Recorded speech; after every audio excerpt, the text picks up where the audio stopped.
So Paul astutely pointed out, yes, it's controversial. And so I'm reading and preparing for this, and I read the paragraph that said, yeah, this might be the most controversial part, and then I stopped reading that, and I skipped like 4 paragraphs below it. And then I said, oh yeah, I'll start there, and we'll go with it. So it is funny that you mentioned that, because that was the truth. I read it and I thought, oh man, great, that's wonderful.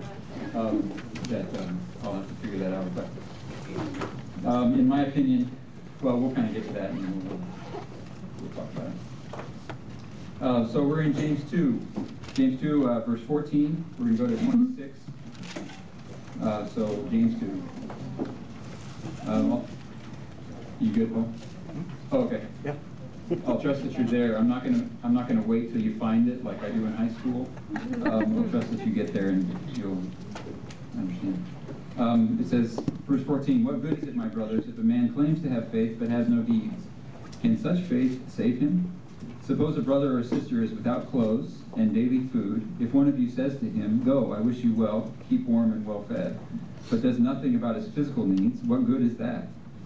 In the same way, faith by itself, if it is not accompanied by action, is dead. But someone will say, you have faith, I have deeds. Show me your faith without deeds, and I will show you my faith by what I do. You believe that there is one God. Good. Even the demons believe that and shudder. You foolish man, do you want evidence that faith without deeds is useless? Was not our ancestor Abraham considered righteous for what he did when he offered his son Isaac on the altar? You see that his faith and his actions were working together, and his faith was made complete by what he said, by what he did. And the scripture was fulfilled that says, Abraham believed God, and it was credited to him as righteousness. And he was called God's friend.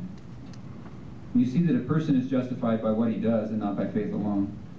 In the same way was not even Rahab, the prostitute, considered righteous for what she did when she gave lodging to the spies and sent them in a different direction. As the body without the spirit is dead, so faith without deeds is dead. So James gets pretty blunt. How many of you enjoy the books in the Bible that kind of get really blunt with us? Yeah, is that the fun part? It is good that he kind of points out straight up to us what we should do and how we should live. That's good, because that's important, and that's what we need to know, right? Excuse me. So it's great, but he's also pretty harsh here as well. He's harsh in the fact that there's about 3 or 4 times in here that he says it's either useless or it's dead, or what good is it, right? So we can either figure that out and realize that there's some pretty serious things that he's talking about here. Okay.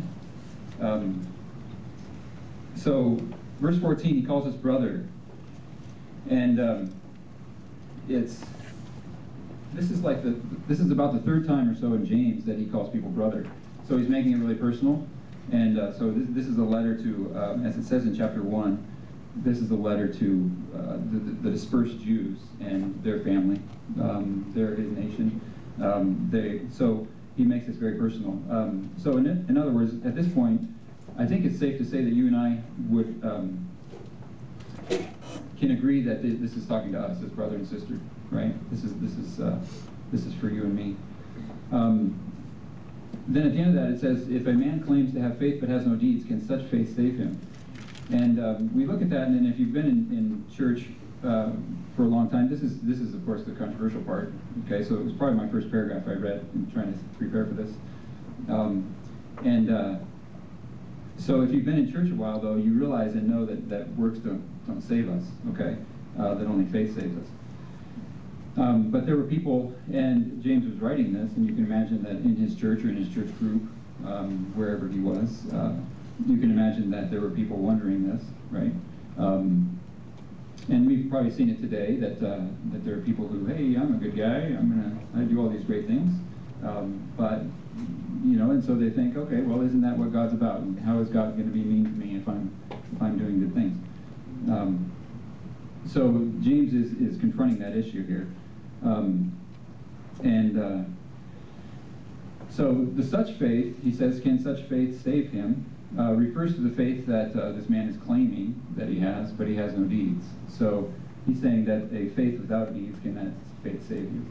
And so, but let's be honest here that you and I have heard claims before. Do you all hear me without this, or am I like fading in and out?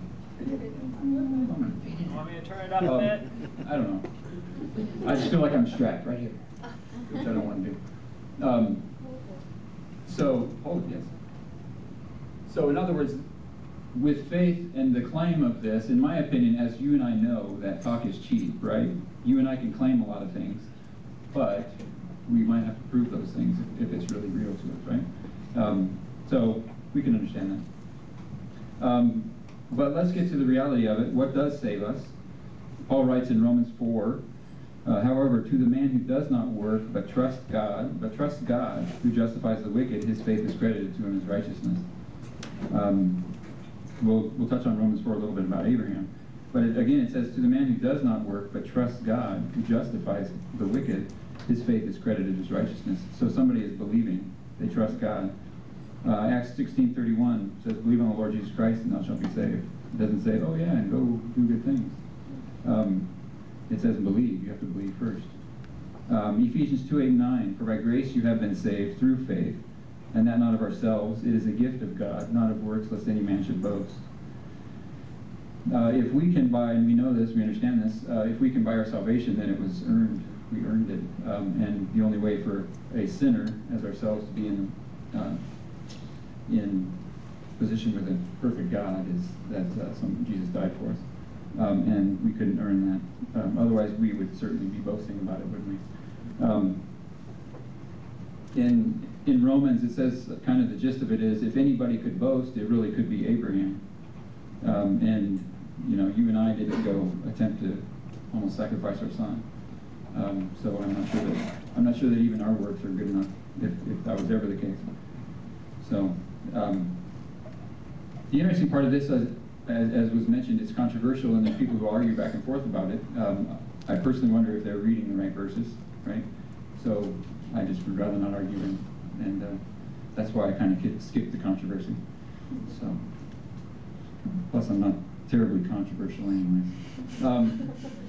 Verse 15 and 16. Suppose a brother or sister is without clothes. So James gives us an example. James gives us a scenario.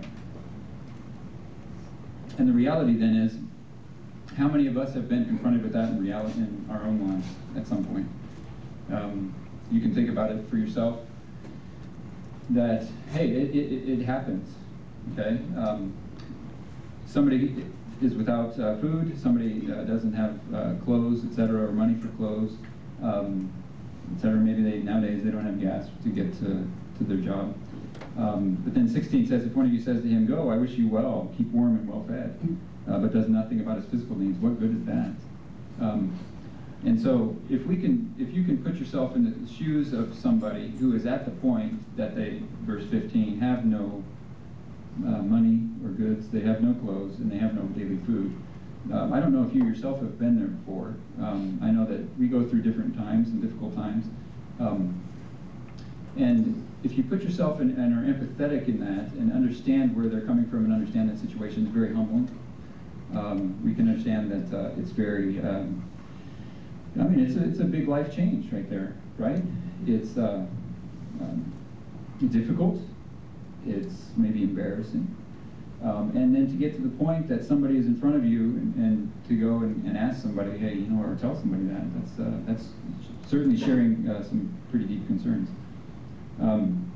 But then 16, somebody just blew them off. Said, "Hey, go! I wish you well. You know, hope you get your things and stay warm tonight in the cold." So they didn't give him any action. They didn't help him at all. Back in chapter 1, verse 22, it says, "Be doers of the word, not just hearers only, deceiving ourselves." So there it goes to doing. Words are cheap, and we have to remember that, and understand that. When somebody wants our encouragement, we need to give it to them. But it is legitimately when we're giving that encouragement, it'll be biblical, and it'll be deep, and it'll be helpful, and that's what God desires of us. But let's see, if you in verse 16, those words are very superficial. They're very void. They're not at all sympathetic. Jeff last week defined meekness for us, and he said empathetic. getting ourselves in somebody else's shoes. And, you know, and in Matthew, the Beatitudes, blessed are the meek, for they will inherit the earth. And so we need to understand that we need to attempt and work on relating to others and understanding where they are, so that we don't end up like verse 16 and just giving lip service. And having James call us out. What was the point of that? That's what he says. 1 John 3:16 through 18, it says, "By this we know love, because he laid down his life for us, and we also ought to lay down our lives for the brethren. But whoever has the world's goods and sees his brother in need and shuts up his heart from him, how does the love of God abide in him? My little children, let us not love in word or tongue, but in deed and faith." That seems very clear cut to me. If it does, then it should to you as well, I think. There are parts of the Bible, and this is an aside, there are parts of the Bible that are pretty difficult to understand. And sometimes it seems to me there are parts of the Bible that are really easy to understand, but we might choose not to understand it. We might choose not to get it. Have you ever wanted to, like, tell somebody to read Proverbs? Like, just read Proverbs, will you? Because we can... I'm very careful. Don't be controversial. Don't be controversial. That's right.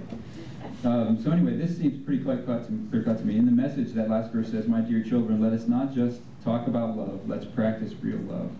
Okay, that is our goal. I love that verse because it says he first loved us, really. It says, "By this we know love, because he laid down his life for us." So therefore, can we show love to people? That's what needs to be our intention. And verse 16, this guy, the response just sent this person away. In Matthew 25, Jesus is speaking in parables, and he goes through and he says, you fed them because they were hungry. You gave them, let's say, medicine because they were sick. You helped them when they were in need, and and he was referring to himself. He said, "You did that to me." And they said, "Well, when did we do that to you?" They asked him. And he said, "Well, you did that to me when you did it to one of these, the least of these." The verse 40 says, "The king will reply, I tell you the truth, whatever you did for one of these, the least of these brothers of mine, you did for me." And the reality is then, we need to think of people in terms of, hey, they are children of God. They are daughters of God. They're sons of God. And how can we then share that love that Christ showed us with others, with them? Okay. A question for us is, have we treated others as their children of God? I know that those questions at the beginning kind of get to our core. If somebody comes and asks for finances and money, I know that's a tough one because we work hard for our money and not the song. Thanks for catching on. If I said that at school, they wouldn't catch on. So it touches to our core, but at some point we have to understand, I think, that, hey, God has blessed us with these things, with our finances, with our resources, and holding on too tightly might be exactly the opposite of what Christ wants us to do. Let's see, verse 17, he calls us out again. He kind of reaffirms the point that, hey, are you dead or are you not? He says, in the same way, faith by itself, if it is not accompanied by action, is dead. Okay? Is dead. John 13:34 and 35, "A new command I give you, love one another. As I have loved you, so you must love one another. By this, all men will know that you are my disciples, if you love one another." And this is the second time he calls it dead in this chapter.